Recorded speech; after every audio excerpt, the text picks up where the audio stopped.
காலையில் எந்திரிச்ச உடனே பார்த்திங்கன்னா 6 மணிக்கே போய் குட்டை மாடு, இந்த காளைக்கன்று, எருமை கன்றுக்குட்டி எல்லாத்தையுமே அவுத்து விட்ருவோம். இன்றைக்கி தான் வந்து கடைசி நாள் அவுத்து விட்றது. இத்தனை நாள் அவுத்து விட்டு மேய்ச்சிட்டு இருந்தோம். நாளைக்கு வந்து தீவன புல், கரணை, ஜிஞ்சுவா புல்லெல்லாம் நடுறதுனால இனிமேல் அவுத்து விட மாட்டோம். அதுக்கப்புறம் கோழிக்கெல்லாம் தீவனம் போடலான்ட்டு கோழி ரூமுக்குள்ளே வந்தேன். காடையெல்லாம் பார்த்திங்கன்னா இடத்த ட்ரான்ஸ்ஃபர் பண்ணியாச்சு.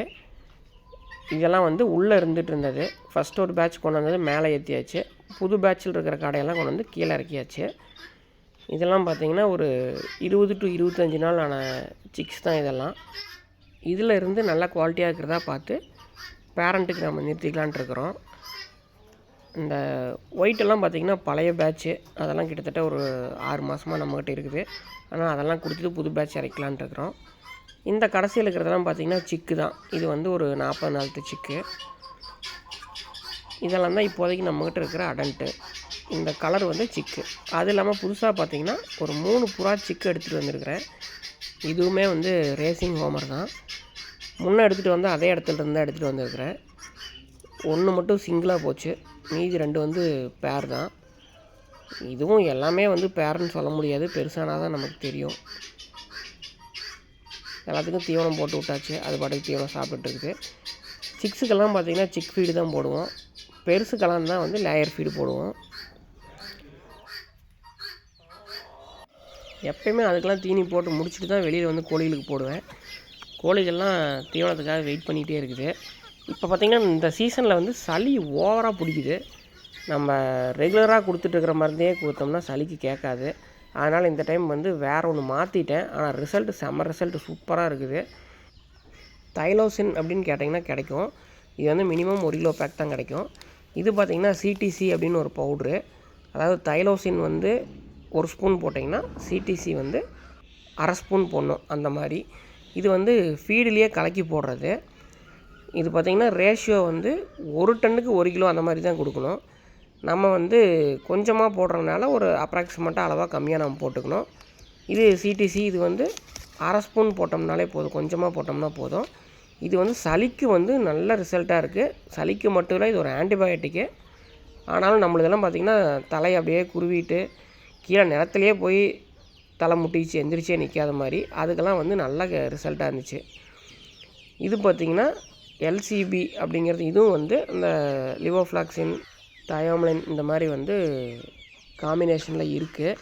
இது பார்த்திங்கன்னா சளி பிடிச்சதுக்கப்புறம் நம்ம தீனி எடுக்காமல் இருக்கும். அந்த மாதிரி டைமில் இந்த லிக்விட் எடுத்து 1 லிட்டர் தண்ணிக்கு 5 ml அல்லது 3 ml இந்த மாதிரி வந்து நம்ம ரேஷியோவில் டைல்யூட் பண்ணி கொடுத்தோம்னா ஒரு 3 நாள் to 5 நாள் வேறு எந்த தீவனமே போட தேவையில்லை. தனியாக ஒரு கூண்டில் அடைச்சி அந்த மருந்து கொடுத்திங்கனாவே ரிசல்ட் நல்லா கேட்குது.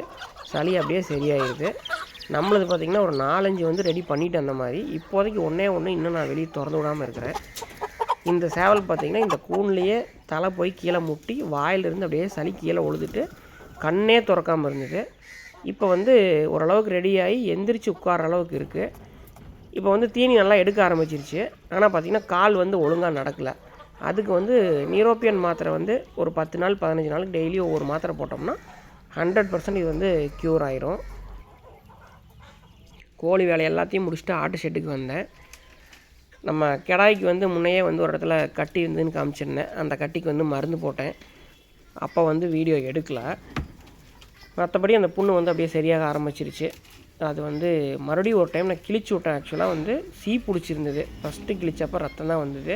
மறுபடியும் ஒரு 2 நாளுக்கு அப்புறம் லைட்டாக கிழிச்சு விட்டு எல்லாத்தையும் நசுக்கி சுத்தம் பண்ணி விட்டுட்டு பீட்டாடின் பவுட்ரு போட்டு விட்டு ஒரு ஆயின்மெண்ட் ஒன்று இருந்துச்சு, அதையும் பீட்டாடின்லேயே போட்டு விட்டோடனே கிளியர் ஆயிடுச்சு. அப்படியே நம்ம நாய் இருக்கிற ஏரியாவுக்கு வந்தேன். நம்ம பிளாக்கு வந்து அந்த ஃபீமேல் வந்து ஹீட்டில் இருக்குது. இது வந்து அதனோட குட்டி. அந்த லாஸ்ட்டில் இருக்கிறது தான் வந்து ஹீட்டில் இருக்குது. அதுக்கு இன்றைக்கி வந்து 9வது நாள். இன்றைக்கி இல்லாட்டி நாளைக்கு வந்து நம்ம கிராஸ் பண்ணணும். மேல் வந்து நம்ம கிட்ட போய் அவுத்து விடுவேன்னு சொல்லி ரொம்ப வேகமாக ஆடிட்டே இருக்குது. அதுக்கப்புறம் இந்த குட்டிகள்லாம் எப்படி இருக்குது அப்படின்னு பார்க்குறக்காக போயிருந்தேன்.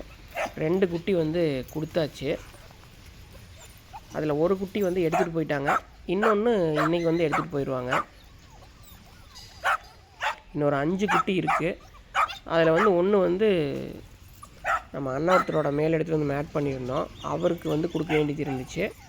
அதுவும் இங்கேயே யாராவது கேட்டால் சேல் பண்ணி கொடுத்துருங்க அப்படின்னு நம்ம அண்ணன் சொல்லிட்டாரு. அதனால் யாருக்காவது தேவைப்பட்டுச்சுன்னா ஸ்க்ரீனில் தெரியுற அந்த நம்பருக்கு கால் பண்ணுங்கள். 4 ஃபீமேல் பப்பி, 1 மேல் பப்பி இருக்குது. மேலே வந்து காட்டுக்கு போகலான்ட்டு வந்தேன், செடி போட்டிருக்க இடத்துக்கு பார்க்கலாம் அப்படின்ட்டு. இப்போ நம்ம மாடு இங்கே தான் கட்டிகிட்டு இருக்கிறோன்னு பழைய வீடியோவில் காமிச்சிருந்தேன். காரம்பஸ்கன்னு பாருங்கள் முன்னத்தோடு இப்போ எந்த அளவுக்கு டெவலப் ஆயிடுச்சுன்ட்டு. அதுக்கப்புறம் செடி போடுற இடத்துக்கு வந்திருந்தேன். செடி எல்லாமே நல்லா தளைஞ்சிருந்தது. எல்லாம் களையெல்லாம் வெட்டி விட்டு நல்லா பச்சை பசேன்னு சூப்பராக இருக்குது. இன்றைக்கி வந்து இதுக்கெல்லாம் தண்ணி விடணும். அப்படியே மேலே ஈரம் காய ஆரம்பிச்சிருச்சு. வெண்டைக்காய் செடி தான் கொஞ்சம் அதிகமாக போட்டோமோன்னு தோணுது. நிறையா இருக்குது. காய இருக்கும்போது தான் எப்படி அறுக்கிறதுனே தெரியல. பீக்கஞ்செடியும் பார்த்திங்கன்னா கொஞ்சம் அடர்த்தியாக தான் இருக்குது. இருந்தாலும் கொடி வகை அப்படிங்கிறனால மேலே ஏற்றி விட்டோம்னா அது பாட்டுக்கு வளர்ந்துக்கும். நல்லா வளர ஆரம்பிச்சிருச்சு, கொடி படர ஆரம்பிச்சிருச்சு. நாளைக்கு வந்து சரல் நெட்டுறணும். செடி பார்த்துட்டு வந்த உடனே காட்டில் வேலை செய்கிற தம்பிகிட்ட போய் சரல் எடுத்துகிட்டு வர சொல்லி அனுப்பிச்சி விட்டேன். செடி படர ஆரம்பிச்சிருச்சு, இனிமேல் நம்ம அதை நெடலினா சரி வராதுன்ட்டு காலையில் முதல் வேலையாக அதை செஞ்சுருங்க அப்படின்னு சொல்லியிருந்தேன். அவங்களும் எடுத்துகிட்டு வர போயிட்டாங்க. நம்ம டிராக்டர்லையெல்லாம் வைக்கப்புல் அடிக்க வச்சுருக்கிறனால சரி கொஞ்சம் தானே நமக்கு தேவை அப்படின்ட்டு மாட்டு வண்டியிலேயே போய் எடுத்துகிட்டு வர சொல்லியாச்சு. முன்ன எல்லாம் பார்த்திங்கன்னா டிராக்டர் இல்லாத போது ஃபுல் அண்ட் ஃபுல் எல்லாமே மாட்டு வண்டி தான் அந்த வேலையை செய்யும். இப்போ சிம்பிளான வேலைக்கு மட்டும் நம்ம மாட்டை யூஸ் பண்ணிக்கிறோம். நம்ம சப்ஸ்கிரைபர் ஒருத்தர் வந்து கேட்டிருந்தாங்க, மாட்டை வந்து வண்டி போட்டலாமா அப்படின்ட்டு. மாடு காளை எல்லாமே கண்டிப்பாக எல்லா வேலையும் செய்யும். நம்ம தேவைக்கு தகுந்த மாதிரி வேலைக்கு மாடாக காளையாக நம்ம யூஸ் பண்ணிக்கணும். இது பார்த்திங்கன்னா அடுத்த நாள் காலையில் நம்ம மீனுக்கு குட்டை கட்டி இருக்கிற இடத்துக்கு வந்திருந்தோம். அந்த ஓரத்தில் வச்ச செடிகள்லாம் சூப்பராக வந்துருச்சு. இந்த இடத்துல தான் பார்த்திங்கன்னா நம்ம வந்து ஜிஞ்சுவா புல்லு, அமெரிக்கன் 5G நேப்பியர் இதெல்லாம் நடலான்ட்ருக்குறோம். ஆரம்பத்தில் பார்த்திங்கன்னா தண்ணி ரொம்ப உப்பு தண்ணியாக இருந்தது, மண்ணும் ஏரி மண்ணாக இருந்தது, எது வச்சாலும் வரல. இந்த டைம் பார்த்திங்கன்னா ஏரி ஓரத்தில் வர்ற வாய்க்காலிருந்து நம்ம கிணத்துக்கு மீன் குட்டைக்கு இதுக்கு எல்லாமே வந்து நம்ம பைப் லைன் போட்டோம். அதனால் ஏரி தண்ணி தான் வந்து பாயும், மேக்ஸிமம் அதுதான் வரும். கிணத்துல ஊறுற தண்ணி வந்து உப்பு தண்ணியாக இருக்கிறனால ஃபுல் அண்ட் ஃபுல் வந்து நமக்கு ஏரி தண்ணி தான் வந்துட்டுருக்கு. ஏரியில் தண்ணி ஃபுல்லாக இருக்குது. அதனால் பார்த்திங்கன்னா ட்ரிப் போட்டுவிட்டு ஜிஞ்சுவா புல்லும் அமெரிக்கன் 5G இது ரெண்டும் வந்து வச்சுருக்குறோம். ஓரத்தில் மட்டும் ஒரு பார்டர் வச்ச மாதிரி அமெரிக்கன் 5G வச்சுருக்குறோம். உள்ளாரெல்லாம் பார்த்திங்கன்னா ஜிஞ்சுவா புல் தான் வச்சுருக்குறோம். அப்புறம் வீட்டுக்கு வந்த உடனே பார்த்தா நம்ம மேல் வந்து அதுவே எப்படி ரிலீஸ் ஆச்சுன்னே தெரியல, செயின்லேருந்து கழட்டிட்டு வந்து மேட் ஆயிடுச்சு. இன்றைக்கி வந்து 10வது நாள். அதுக்கப்புறம் நம்ம காட்டில் வேலை செய்கிற தம்பி வந்து மாடு வந்து காட்டுக்கு பிடிச்சிட்டு போனாப்புல. ஒரே இடமா கட்டக்கூடாதுன்ட்டு மயில மாடு புதுசாக வாங்கிட்டு வந்ததை அந்த பக்கம் இந்த பக்கம் அப்பப்போ மாற்றி மாற்றி கட்டுவோம். சாயங்காலம் டைம் பார்த்திங்கன்னா செவள மாடு வந்து ரைட்டில் வரும், காராம்பசு மாடு லெஃப்ட்டில் வரும். அந்த மாதிரி எல்லா மாடுமே மாற்றி மாற்றி தான் ஓட்டுவோம். இன்னும் கொஞ்ச நாள் கழித்து புதுசாக வாங்கிட்டு வந்த மாட்டையும் நம்ம பழக்கிடலான்ட்டு இருக்கிறேன். வண்டி ஓட்டுறதுக்கு அந்த அளவுக்கு அது பழகுமா பழகாதா தெரியல. ஏன்னா மாடு வந்து இப்போது 4-5 கன்று போட்டுருச்சு. பார்ப்போம்.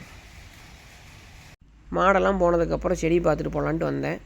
நேற்றே வந்து சொல்லிட்டு போயிருந்தேன், இதெல்லாம் வந்து சரல் நெட்டுருங்க கொடி மேலே ஏற்றி விட்றதுக்கு அப்படின்ட்டு. உடனே வந்து தண்ணி எடுத்து விட்டாங்க. தண்ணி எடுத்து விட்டு சாயந்தரத்துக்குள்ளே எல்லாத்தையும் நெட்டு அந்த வேலையை முடிச்சிட்டாங்க. ரொம்ப ட்ரையாக இருந்ததுன்னா அந்த குச்சி நட முடியாது அப்படிங்கிறனால கடப்பாரில் குத்தி குத்தி தான் நடணும். இறங்காதுங்கிறனால தண்ணி விட்டு நட்ட உடனே ஃப்ரீயாக நட்டுட்டாங்க. இது பார்த்திங்கன்னா நம்ம மல்பெரி குச்சி வந்து இந்த விதைக்கரணைக்காக விட்டுருந்தது. நம்ம சப்ஸ்கிரைபர் ஒருத்தர் வந்து நான் வெட்டிக்கிறேன்னு சொல்லி ஒருத்தர் பாதி வெட்டிக்கிட்டாரு, மீதி பாதி இன்னொருத்தர் வந்து வெட்டிக்கிட்டாரு. சில நண்பர்கள் கேட்குறீங்க வேணும் அப்படின்ட்டு, ஆனால் வெட்டி கொடுங்க நான் வந்து எடுத்துகிட்டு போயிடுறேன் அப்படின்னு சொல்கிறீங்க. நான் கரணை தாங்க ஃப்ரீயாக கொடுக்க முடியும்.